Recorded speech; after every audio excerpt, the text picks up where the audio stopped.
I said it on First Take, and then, you know what? I had me a great conversation with our guy, Bill Duffy, right? Duff called me, the legend. So we talked, we had a conversation, and he said, Perk, what went into why you left Luka out of the top 5? So I told him, first of all, I haven't voted yet. This was just a discussion on First Take. But this is what I will say. What? Perk, I fuck with you, but you wild on your Luka thing. Hold on, but this is what I'm asking. This is what I'm asking. So when you talk about first team All-NBA, right? We're looking at a guy like SGA. I think we all agree he's locked in, right? Okay. Jaylen Brown, top 5 in scoring, top 5 defensively, held the Celtics down when everybody thought they were tanking. They're number 2 in the Eastern Conference.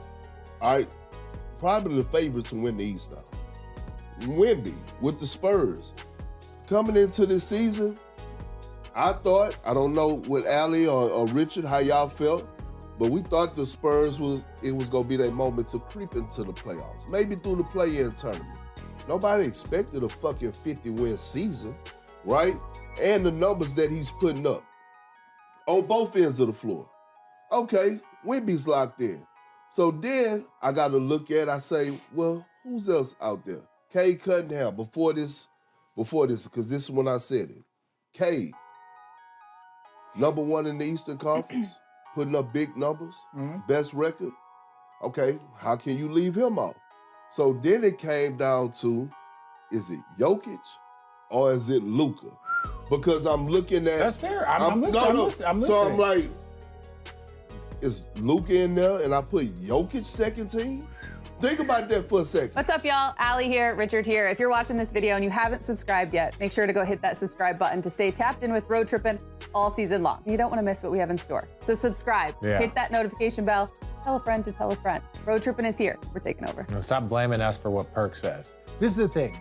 We have different criteria. I see your criteria. Right. I look at Jokic having the best statistical season. Then I look at Wemby for offense, defense, what he's done. You look at Luka, especially for how well they're playing late. Then you have Cade Cunningham. You have Jaylen Brown. And who else am I missing? One more. I'm missing one. Did I say Shea? Whoa. Yeah, so there's really 6 guys. There's 6 guys out there that Jaylen Brown, Cade Cunningham. 7, really. Well, okay, Jaylen Brown, Cade Cunningham, Jokic, SGA, Wemby, and Luka. Only 5 can make first team. And Anthony Edwards. And is I'm not disputing. Luka needs to be in the top 5. I agree. But this is what I'm saying. Okay, this is a favorite thing. Figure it out. Wait, no. Figure it out. See, this is where people, Allie, with all due respect, and she doesn't have to answer this question. This is where people cheat a lot. They'll be like, he deserves something or they deserve. It's like, okay, well then you have to take someone off. As a voter, we got a decision. So when you look at, there's 6 guys that belong in those 5 spots. And that's what makes it so hard. Can you say Jaylen Brown and what he did? Can you say Cade Cunningham, Jokic averaging a triple-double, SGA breaking Wilt Chamberlain's record and starting off 24-1? Like, you start breaking this down, you're like, who the hell? It's not even who's on the team. It's you have to figure out ways to take someone off. And that's a real, honest thing that people don't talk about. It's like, you can have guys like where remember when Marc Gasol won the Defensive Player of the Year, but he was like on second teams and third teams, only a couple of votes, right? And Bron didn't end up winning it. So there's ways for this thing to kind of get messed up, but there are 6 guys, and for like if Luka's your guy, then explain to me why Jokic should be off. If Jaylen Brown is your guy, explain to me why Cade Cunningham can be off. There's not a fucking human being out there that can make that legitimate argument. No one can. Why should Wemby be off if show me those 6 guys, all 6 of them deserve first team All NBA. That's factual. There's no way to make a legitimate argument to take any of them off. So then it becomes, you got to get really deep. It's your opinion. It's your thought. Which is exactly why I just said Luka has to just be a part of it. That's my opinion. Now this is my thing. The way they have played, again, it's not even just full You could season. even go back to the start of the season, though, and the way the season started without LeBron for the first 14 games, what they were able to do. Austin out for the month plus that he was, and Luka, the consistency of him. And he may have not been from, like, when you bring up the point of Jaylen Brown on both sides of the basketball, right? But there has been a progression. Luka is, let me be clear. Luka is on my first team. I got to figure out everybody. He has 53 30-point games in 85 games played for the Lakers. He's averaging 38, over 38 after the 40 ball last night. If in you the last saw 7 what games, that man was doing last night, he's the leading scorer. Luka is on my first team. I don't know about my other 4. I'm just telling you, Luka is in my top 5. So do you feel differently after your conversation with? I know it's not easy, but I'm just wondering if you do. Like I discussed with Duff, right? Duffy. He said, is that your team that you're sticking with? I said, no. Just like the MVP race. Yeah. We got to take it to the end of the season. Like what Luka is doing, he may leapfrog somebody. It may be Cade. Well, no, but somebody said it right here. Wait, Luka wasn't, where is it at? Where's your comment? It said Luka wasn't in the conversation, or Jokic wasn't in. Let me make this clear though, real quick. Go ahead. It's 3 motherfuckers. Yeah. I'm gonna make this clear. It's gonna be 2 spots that I gotta fill. It's 3 motherfuckers that's penciled in with me right now. Pen then. Yeah. You can erase a pen. Pencil then you can erase. Okay, Sharpie style. Yeah. Thank you for clarifying it for him, Allie. SGA. Jaylen Brown, and Wemby. Those 3 motherfuckers are penciled in with me.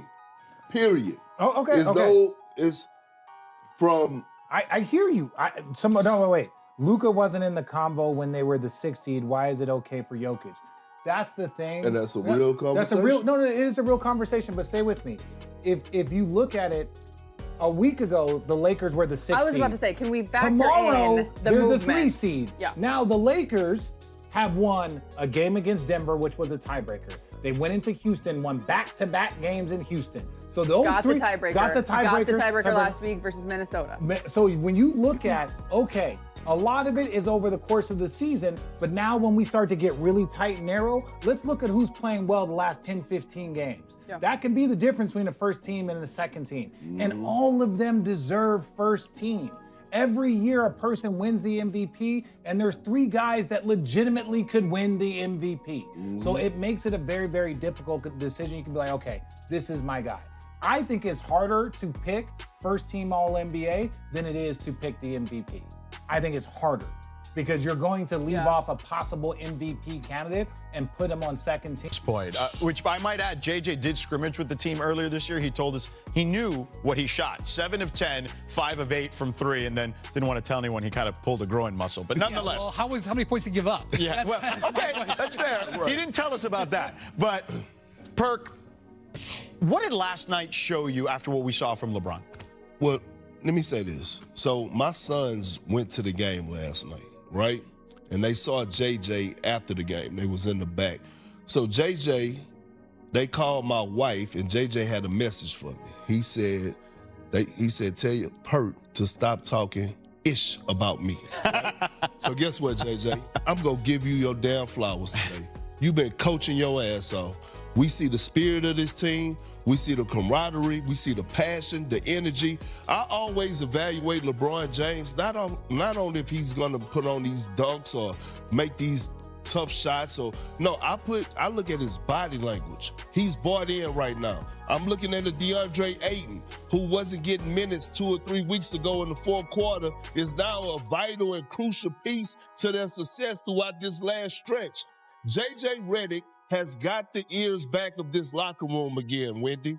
George, he has got the attention. Guys are being stars in their role. He has found the niche and found the space for Marcus Smart, who's been knocking down timely threes, being a decision maker, being a defensive stopper. So when I look at the overall totality of the Lakers, Not just LeBron, Luka, the guys playing on the floor. It's the leader, JJ Redick. You good. Look, the standings are important. The streak is interesting and fun, but I'm more interested in the formula. JJ and the Lakers are finding a formula here that can be sustainable. And if you look at what's happened with Luka during this streak, by the way, I want to point out, I got no problem with him talking to fans, especially if a fan is stupid enough to talk to him. Yeah. He hasn't been talking to referees, okay? And right. He's doing a lot of scoring. So now, and playing more defense because of it. Yes, and if you look at this is this streak. This is Luka go up, LeBron come down a little bit. But just because you're taking less shots, maybe it can be efficient shots. Look at that field goal percentage. He is finding a way to impact the game at both ends. I'm talking about LeBron. Luka is giving more effort defensively. JJ has been holding players accountable defensively. We're seeing the improved way they're doing it. And also, they're healthy. It helps to have options. There's no doubt health has made a difference. But I can now see how the Lakers could win a playoff series. I can now see, quite frankly, how LeBron has a future with this team past this year. If he's going to play like this fits with Austin Reeves and Luka Doncic. This style of play, and JJ and them have worked hard on to develop it. Perk, what do you think about Luka individually and the Lakers ceiling? Let me say this. Luka, in my eyes, is already a top 10 greatest scorer that I've ever seen. When it comes to putting that damn ball in the bucket, we need to have a study and have a conversation on him, right? We somewhat have seen something like this before with James Harden when he was with the Rockets, but the way he puts on the offensive clinic, 3-level score, we know his ability to get to the free throw line, but those tough made 3-point shots and the creation, the separation that he has to do when he gets into his bag, it was daggers. Those threes last night was snatching the soul out of the Rockets in that audience. So again, Luka, his ceiling, he has none. He has already led a team to the NBA Finals. I believe the Lakers ceiling is second round, and only because they would have to face OKC or the Spurs. That's it. At this stage of his career, at this age, he's the third highest scorer behind Wilt and Jordan. That's all you got to say about what. Get into the last 5 minutes in a close game. I like the Lakers, but I will say this. They could bring Şengün back tomorrow, and if the Rockets win tomorrow's game and just split this, it's a win for them. The standings are equal, and they win the tiebreak. So Houston, while we can really look at the way they failed last night, and we can praise the Lakers, this can be totally flipped around with a good game tomorrow night. I did walk away from this, though, for Los Angeles saying, Sinead, you know what? This is a real winning streak that they're on right now. Finally, you're starting to see the big three have real chemistry and picking their moments and sharing the basketball. It was that Austin Reeves drop up to LeBron to have the dunk. Those are the things that galvanize your squad. I look at the Houston Rockets, and I'm like, typically under Ime Udoka, they're the bullies, they're the dogs. But it felt like the Lakers were the dogs. They were bigger, particularly versus Reed Shepherd, versus other opponents. They would literally just mismatch him and then have people go to the rim and they get easy looks. And you talk about defensively now, big caveat, Alperen Şengün did not play, but they held the Rockets to 35 points in the second half, the lowest half that they have had all year long. So I want to see them do it against the big teams, but it was a good Is that a side-eye? Oh, what? Bombastic side-eye. Not at all. I like the way the Lakers are playing right now. I do. But you're not too. This seems like a butt that is. It's not a butt. It's not a butt. It's just. I agree with you, Wendy. When we start talking about the playoffs, I just, it's a different vibe We're not for talking me. about the playoffs. We're talking about this that's what I said. The streak is great. It's been a great time. It's been a great time. When it's a close game, the Lakers have a chance. So they just have to try to play in. But I'm just saying, last night, Houston handed them that. They beat themselves. If they can do it again, I'm not a guy that goes out there and says that. On Thursday, we're going to be having another. I'm not a guy that go out there and says that, we beat ourselves and everything. But that was one of those games. All right. Well, there you go. The Lakers, though, they have won 6 in a row, and they're starting to piece something together, even if it comes with a little bit of Iman side-eye. We did also have dueling 40 pieces last night. His first 50-point performance with the Lakers with his first game winner, and then he got some help from Austin Reeves, right? They're 4 games with at least 30 points, 5 rebounds, 5 assists, the third most by any duo in Lakers history. That's pretty impressive. How do they figure this out? We have the best stats team in the business. Alejandro's on the case. Yeah. They did it 3 times this week. Richard, you called this game. I walked by you, the person who flicked the back of your head mid-call. I appreciate that. was Professional, ladies and gentlemen. Your biggest takeaway from the game, sir, was what? You know, that if the Lakers could play a higher level of sustained defense, I think they could actually have a shot because their offense is very good, but it's not an elite offense. You can score a lot of points, but you can't let your offense be what's going to dictate your level of success. And they just don't feel like they have enough defense consistently to be able to do that. They can win, they can dominate, they can do these things, but that's where you see those inconsistencies. You got Marcus Smart as one of your elite defensive players, and then LeBron James diving on the floor. When two old G vets are the ones that are making the defensive plays late in game, that just hasn't proven over NBA history to be sustainable. Yeah, I look at it and see the same thing on the defensive end. And it's not a thing where you need individuals to do it, right? You need 5 guys doing it. It's got to be defensive principled. And you can just tell they're not spearheading in that direction right now. The effort comes in spurts. But like he's saying, if you can't put together 48 minutes of some sort of consistent team defense, there's not much we can expect. Watch it away from this game. Look. What? Come on, get some excitement for the Lakers. I mean, I agree they're not winning the championship. I agree they're not winning the championship, but they got 3 things going for them right now. Their defense was absolutely atrocious for months. He said we need to be atrocious. For the last 6 weeks, they've been defending better. They've been sort of a middling defensive team. That's glass half full to me. 2, they've been making threes. Okay, they were a really poor shooting 3-point shooting team for a lot of the season. Last 15 games, they're 3rd in the league in 3-point percentage. Welcome back, AR. And Luka Doncic, that helps too. And Luka, LeBron, and Reeves, when they played together, were negative for a long stretch. And they figured it out. Over the last few weeks, they've found ways with role changes to get there. Staggering minutes. Yes. Now I'm going to say this road trip coming up the road going trip. to test them a lot, starting with these 2 games in Houston. Houston, now Şengün is questionable tonight with the sore back, so that's a key when you look at that. Tonight, 9 in a row is on the line. A man who the entire NBA said was finished just broke his own record as the oldest player in history to register a triple-double, and then had that performance completely overshadowed by his own teammate. A head coach who was being questioned 2 weeks ago just received the most public praise of his entire coaching career from one of the most respected voices in the sport.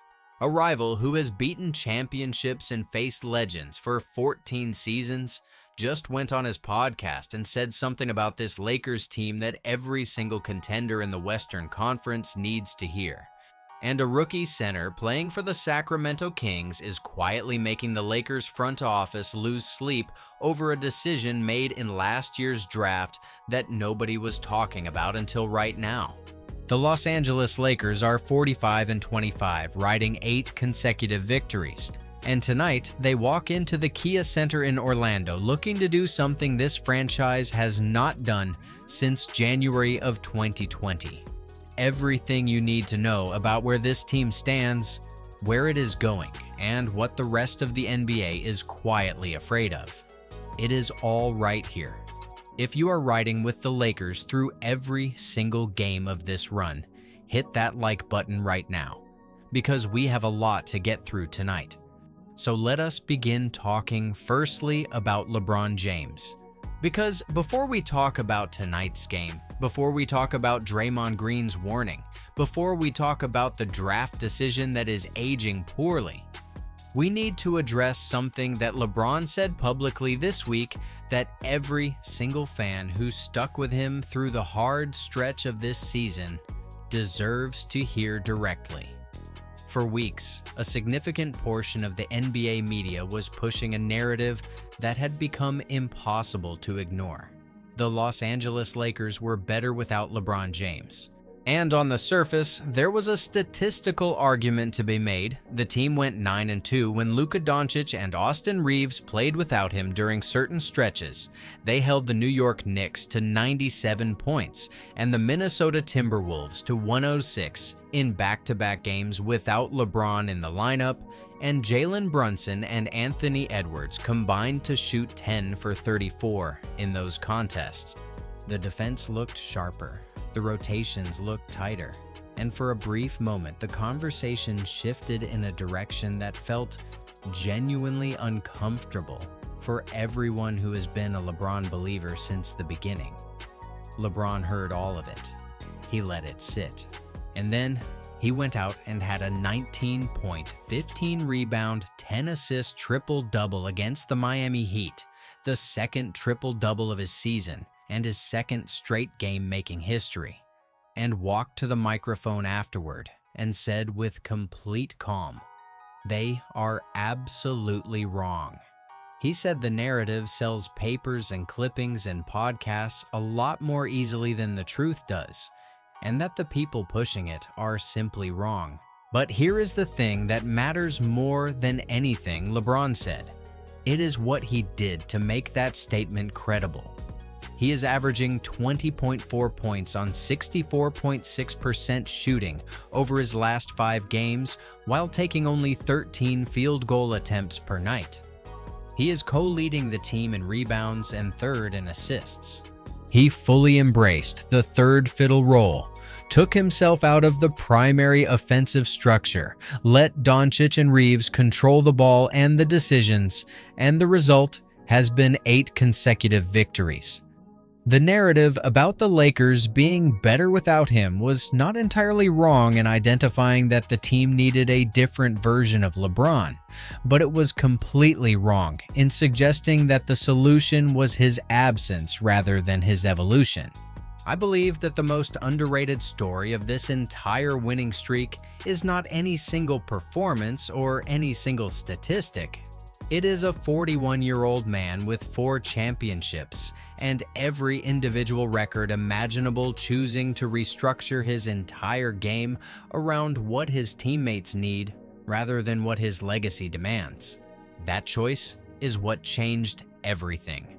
And the person who has been watching that choice most closely, who understands its significance more deeply than anyone outside the organization, is Brian Windhorst, a man who has covered LeBron James for over 15 years and does not distribute optimism casually or carelessly.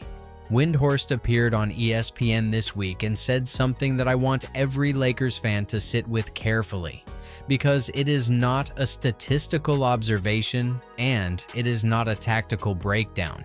It is a human observation about the most important intangible factor on this entire roster. Windhorst said the best thing he can say about the Los Angeles Lakers right now is that LeBron believes.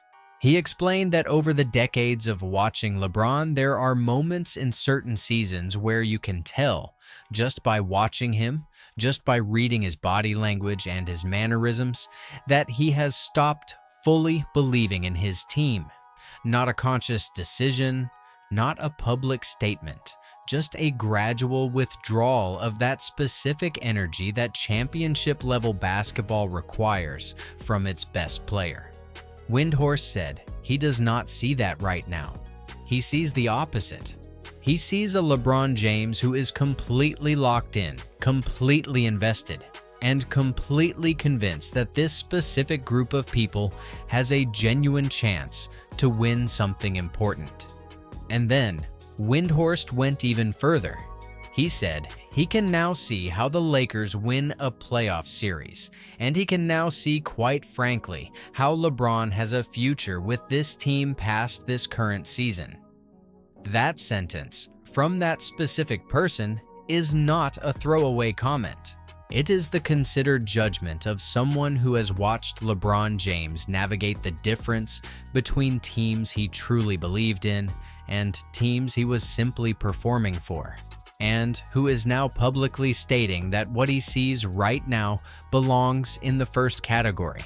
Thinking about it carefully, when Windhorst says LeBron believes, he is not just describing a mood, he is describing the single most powerful competitive force in the history of this sport operating at full capacity with 12 games left in the regular season.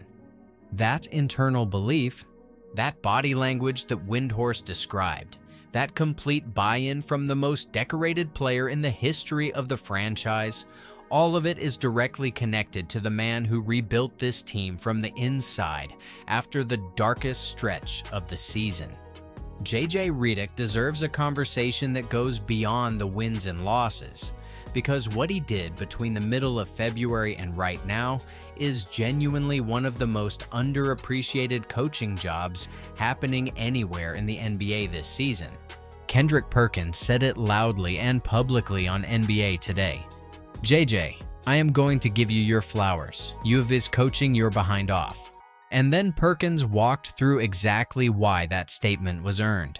He pointed to DeAndre Ayton, who was unhappy with his role, who was barely getting fourth quarter minutes a few weeks ago, and who is now described as a vital and crucial piece of the team's closing lineup, posting 12.4 points and 8.2 rebounds per game while shooting nearly 67% from the field.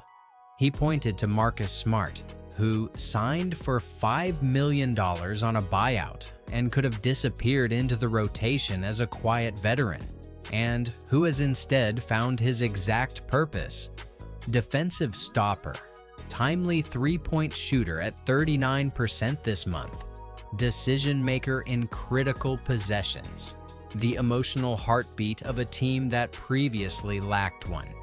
He pointed to LeBron's body language. He pointed to the camaraderie visible between players on the bench during big moments. And the numbers on the defensive end confirm everything Perkins described. 5.1 blocks per game this month compared to 4.2 for the full season. 9.4 steals per game compared to 8.3 overall. The communication is better, the rotations are tighter, and the team that was giving up points in ways that made no structural sense in February has developed a genuine defensive identity that did not exist 3 weeks ago. Redick also deserves credit for something that is almost impossible to teach: managing the egos and the minutes and the roles of 3 legitimate stars in a way that makes all 3 of them feel essential rather than diminished.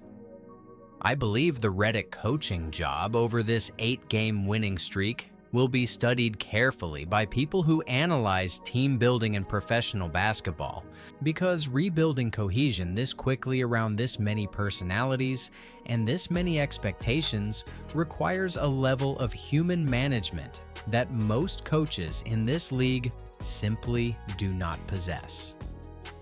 Now, while all of this is happening inside the Lakers organization, the LeBron evolution, the Windhorst endorsement, the Redick rebuild, there is a voice from outside that every fan needs to pay attention to. Because when Draymond Green speaks about a team that is not his own with genuine concern and genuine respect, simultaneously, it means something real. Draymond went on his podcast this week and addressed the question directly: how dangerous can the Lakers be in the playoffs? And he said something honest that I want every one of us to hear. He said part of him wants to say not very dangerous at all. And then the other part of him, the part that has competed at the highest level for 14 seasons and knows exactly what it looks like when a team is genuinely difficult to beat, that part told him to be more careful. Because, as Draymond said with complete conviction, when you have Luka Doncic and LeBron James on the floor at the same time, you have 2 of the best game managers in the last 30 years, and you always have a chance against anyone. Always. He specifically highlighted the current form of both players. Doncic averaging 40.9 points during the winning streak on 50.2% shooting, including 42.2% from 3, with back-to-back games of 40 and 60 points, and LeBron averaging 20.4 points on 64.6% shooting while operating as the connective tissue of everything the offense does. And then Draymond did what Draymond always does. He gave the honest counter. He pointed out that the Lakers' defense, while dramatically improved in March, is still not a championship-caliber defensive unit. He said teams that can apply sustained physical pressure and force the Lakers to guard without gimmicks Without the zone rotations and trapping schemes that have been so effective during this winning streak, we'll expose something real in a 7-game playoff series.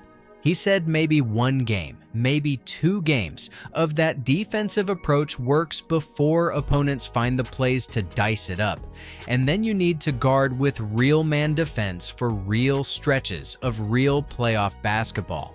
Draymond's warning is not pessimism.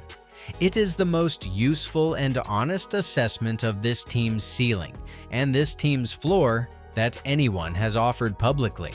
And I believe the Lakers know it too, which is why Marcus Smart's development as a defensive anchor and DeAndre Ayton's increased engagement in the paint are not just nice storylines.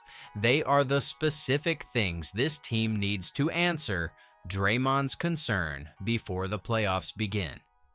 The statistical case for why those playoff concerns exist and also why those playoff dreams are completely justified is built entirely around one player and one set of numbers that JJ Redick has been presenting to anyone willing to listen. The Lakers' net rating with Luka Doncic on the floor is plus 3.4 points per 100 possessions. Without him, the team is being outscored by 2.0 per 100 possessions. The 3-man lineup of Doncic, LeBron, and Reeves produces a net rating of plus 5.8. But James and Reeves together without Doncic fall to minus 1.1. LeBron's true shooting percentage increases by 6.3% when Doncic is on the court compared to when he is not. Marcus Smart's true shooting jumps by 8.5%. DeAndre Ayton's goes up by 4.9. Luke Kennard's rises by 3.5. The basketball is simply better, more efficient, more effective, and more purposeful when Luka Doncic is directing it. And those numbers are not opinions. They are the mathematical fingerprint of a player whose value to his team cannot be fully captured by any individual stat line. Redick summarized it perfectly. Without Doncic having the season he is having, the Lakers would not be anywhere near the position they currently occupy. He said, Luka has elevated his own play and elevated the play of every single teammate around him. He said there is a trust level among coaches, among players, with Doncic closing games that simply did not exist at any previous point in this season. And the record proves it. The Lakers are 29-10 when Doncic scores at least 30 points, and only 10-9 when he plays but falls short of that mark. They are 18-4 when he reaches double figures in assists, and 21-15 when he plays but does not. This is what valuable means. Not how many points you score, but how much worse everything becomes without you. Thinking about it carefully, the MVP case for Luka Doncic is not really a debate about statistics compared to Shai Gilgeous-Alexander. It is a debate about what the word valuable is actually supposed to mean. And on that question, the numbers point in one very clear direction. And because the basketball world has now fully internalized what Doncic is capable of doing with the right supporting cast around him, it is worth stepping back and understanding exactly what every playoff contender in this league has been quietly dreading since the moment this trade was completed. Luka Doncic is not just having a good season. He is doing with the Lakers exactly what he did with Dallas, taking a team that nobody fully believed in and making them dangerous against anyone. He led Dallas past the 64-win Phoenix Suns as a 4th seed in 2022, averaging 28.4 points, 9.1 rebounds, and 8.7 assists against one of the best rosters in the league. He led Dallas past the 57-win Oklahoma City Thunder in 2024, averaging 24.7 points, 10.5 rebounds, and 8.7 assists. He went to the NBA Finals. He became the first player in league history to lead all postseason players in points, rebounds, assists, and steals simultaneously. His career playoff averages 30.9 points, 9.2 rebounds, 7.8 assists exceed his regular season numbers, which is not something that can be said about most players, and which tells you something essential about who Luka Doncic becomes when the games matter most. And now he is averaging 33.4 points per game this season, the highest single-season average by a Lakers player since Kobe Bryant in 2005 and 2006, with a 6-game scoring average of 41.3 points that has not been matched by a Laker since Bryant in 2011 and 2012. The fear that contenders have carried since this trade happened was always specific. Not that Doncic would be good with the Lakers, but that he would be exactly this: unstoppable, relentless, and arriving at the playoffs with a full head of steam and an 8-game winning streak worth of confidence behind him. I believe that fear is now fully justified, and that the teams currently holding the first and second seeds in the Western Conference are doing their scouting sessions on the Lakers with a level of attention and concern that did not exist 3 weeks ago. There is one more conversation that every Lakers fan needs to be part of before we close out tonight, and it is an uncomfortable one. Not because it threatens this season, but because it raises a legitimate question about what comes next. Maxime Renaud was selected by the Sacramento Kings at number 42 overall in the 2025 NBA Draft. The Lakers selected Adou Thiero 6 picks earlier at number 36, trading up to do so. The logic was clear and defensible at the time. The Lakers desperately needed athletic wing defenders. Thiero had the profile and the college tape to become exactly that, and the investment made sense given the roster's needs. But the Sacramento Kings 6 picks later selected a 22-year-old French center who is now averaging 17.2 points, 9.5 rebounds, and 1.9 assists on 59% shooting from the field since February 9th.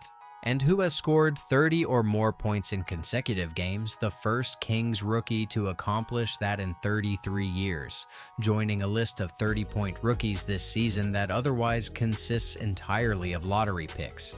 Meanwhile, the Lakers' center position remains a genuine source of uncertainty heading into the playoffs, with DeAndre Ayton showing encouraging signs but carrying a long history of reverting, and Jackson Hayes providing energy without providing reliability. Renaud is 1 year older than Thiero, which means this was not a case of choosing youth over production. It was a case of choosing positional need over the specific player who has turned out to be one of the most productive second-round picks in recent memory. Thiero still has time and real upside, and the need for his defensive profile on this roster remains genuine and real. But as the Lakers prepare for a playoff run where DeAndre Ayton's consistency at center will be one of the most scrutinized variables in every game, thinking about it carefully, the Renaud conversation is going to get louder before it gets quieter. Tonight, at the Kia Center in Orlando, the Los Angeles Lakers walk in looking for win number 9 in a row, something this franchise has not achieved since winning 9 consecutive games between December 28th of 2019 and January 13th of 2020. The Orlando Magic are on a 3-game losing streak that has now stretched to 4 consecutive losses after Thursday's 130-111 blowout in Charlotte, a game ugly enough that head coach Jamal Mosley was ejected from the first half. The Magic are missing Franz Wagner, Jonathan Isaac, and Anthony Black, with Wendell Carter Jr. questionable due to a rib contusion. Austin Reeves is questionable for the Lakers with heel soreness, adding to the forearm contusion he has been managing, and his absence would shift the offensive load significantly toward Doncic and Lebron with expanded minutes for Rui Hachimura and Luke Kennard. The last time these two teams met, on February 24th, the Lakers lost 110-109 in a game where Doncic shot 8 for 24 and made a decision in the final possession that he has clearly been thinking about ever since. Paolo Banchero scored 36 that night. The Magic have won 4 consecutive games in this series, dating back to November of 2023. And this is Orlando's longest winning run against the Lakers in franchise history. Context matters. None of those 4 losses happened during a stretch when Doncic was playing the basketball he has played over the last 8 games. The Magic have a blueprint that worked in February. Whether it works against a team that has scored 120 or more points in 6 of its last 8 games